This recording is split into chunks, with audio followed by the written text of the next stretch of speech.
Have you ever heard someone in a relationship say, "Nothing I do is ever good enough"? Well, today we're going to break down a viral theory that tries to explain why, for some people, that feeling might just be by design. We're diving into the idea of chronic dissatisfaction in modern relationships. The whole idea we're exploring today really kicks off with this one phrase. And it's a soul-crushing one, isn't it? It's often coming from men who feel completely trapped in a relationship where it seems impossible to please their partner. Okay, so right up front, we have to be super clear about something. We are not saying this is some universal truth about everyone. Our job here is just to unpack the framework of this one particular theory, to really get a handle on the specific pattern it's trying to describe. All right, so let's dive into the first big idea here, what the source calls the unwinnable dynamic. This is where the theory tackles the core problem, a constant feeling of dissatisfaction that, and this is key, it argues has almost nothing to do with what the man is actually doing or not doing. And the source material is really careful to draw a line in the sand here. It stresses that it's not talking about all women, not even most of them. It's pointing to a very specific psychological pattern that it claims is just incredibly important to be able to recognize. The metaphor they use is pretty powerful, right? It's like trying to fill a bucket with no bottom. It perfectly captures that feeling of complete futility. Because the theory argues that if someone is, on some deep level, psychologically invested in being unhappy, well, trying to make them happy is an impossible task. Okay, so that's the what. But what about the why? If the problem isn't actually about the man's actions, then where on earth does this pattern come from? Well, the theory points to two big foundational causes that it says work together. Yeah, it's kind of like a 1-2 punch. First, you've got a possible genetic foundation, something you might be born with. And second, there's the childhood programming, what you learned from your environment growing up. The source argues that it's the combination of these two things that really sets the stage for this pattern. So let's drill down on that genetic piece for a second. The source calls it a negative bias. And the argument here is that this isn't a choice someone makes. It's more like a neurological default setting that some people are just born with. Their brain is kind of wired to focus on what's missing before they can see what's actually there. Okay, so that's the nature part. Then you have the nurture, the environmental programming. And the source breaks this down into two big patterns. First, what it calls the father wound, and second, the mother's model.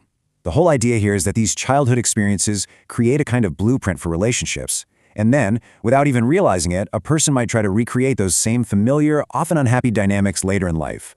And to make this crystal clear, the source tells the story of a woman they call Maria.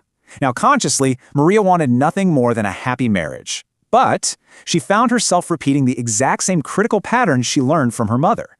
She ended up sabotaging the very thing she wanted, all because that old, familiar, unhappy dynamic just felt more, well, normal. And humans often choose what's familiar over what's happy. So you've got nature and nurture setting the stage. But the theory doesn't stop there. It actually argues that these underlying tendencies get totally supercharged by some really powerful forces in our modern culture. And the first big one is what they call the expectation-reality gap. Think about it. We're surrounded by these narratives, right? From Disney fantasies to all the rom-coms. They create these impossible standards for what a relationship should be. So when real life hits, bills, chores, just the daily grind, it can never measure up to the fantasy. And that, the theory says, leads to this constant gnawing disappointment. This chart really illustrates what the theory is talking about. This is the satisfaction gap. You see that huge distance between the fantasy expectations at the top, the curated perfection we see on social media, and then, way down at the bottom, the normal day-to-day reality of a relationship. It's that gap that can become this major source of friction.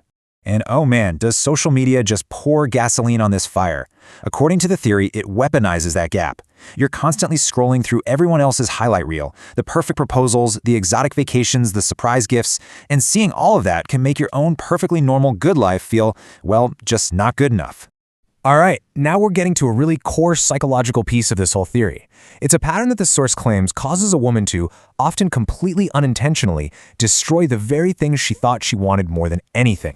So it's laid out as this three-step cycle. Step 1 is idealization. The man is the solution. He's perfect. But then comes step 2, familiarity. He's not a fantasy anymore. He's a real person with flaws. And that leads to step 3, devaluation, where those normal human flaws suddenly become completely intolerable and he just loses all value in her eyes. And this is so important. The theory claims the man hasn't actually changed. It's her perception of him that's changed, driven by these predictable psychological forces. Things like hedonic adaptation. That's where something that was once amazing just becomes the new normal. Or the classic grass is greener syndrome, where the idea of someone new seems so much more exciting. It all works together to devalue what she already has. Now, this next point is probably the most provocative claim in the entire theory. It's this idea of unhappiness as an identity. This source suggests that for some people, their entire sense of self is built around struggle and victimhood. It's how they bond with friends, complaining together. It's how they get attention. And in that kind of framework, actually becoming happy would be terrifying because it would mean losing their identity. Okay, so after all that theory, what do you actually do? The final part of this breakdown offers some really direct, actionable advice, specifically for men, on how to spot this pattern and what to do if they realize they're in it. So how do you spot it early on? The source lays out a sort of checklist of early warning signs, and the key thing to look for isn't just one complaint, but a consistent theme of dissatisfaction. There's always a but, even in the good times. There's constant comparison to others, a tendency to always be the victim, and maybe the biggest one, when you ask what would make her happy, she just can't give you a clear answer. So if you recognize this pattern, what's the game plan? Well, according to this theory, the goal is not to try and fix her. It's about self-preservation. It's about recognizing that you can't solve this for her, setting really firm boundaries around the constant criticism, and protecting your own happiness. And ultimately, you have to be willing to ask the tough question. Is this relationship actually viable in the long run? And that right there is the million-dollar question this whole analysis leaves us with, isn't it?